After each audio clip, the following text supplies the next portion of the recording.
privatisation de la poste. Et ensuite, il y avait 1, 3, 4,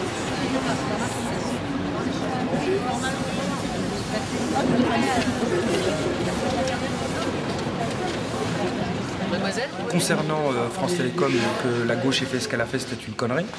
Voilà, donc c'était une bêtise. Maintenant, c'est ce que j'ai pu dire par le passé. Moi, je ne vais pas passer les 20 années qui viennent à m'excuser des 20 précédentes. Nous, on se bat pour un service public rénové, moderne.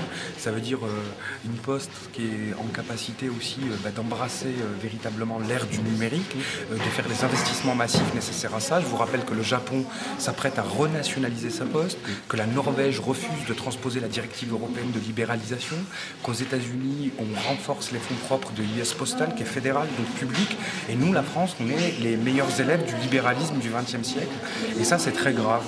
Donc aujourd'hui, la Poste, elle porte 4 principes forts qui sont à l'origine même de ce qu'est le pacte social et républicain, c'est-à-dire une Poste qui porte l'égalité lorsque vous avez le prix unique du timbre, qui porte la solidarité lorsque vous avez 2 millions de personnes qui ont accès aux services bancaires de base, la démocratie avec le soutien à la presse, et y compris l'aménagement du territoire.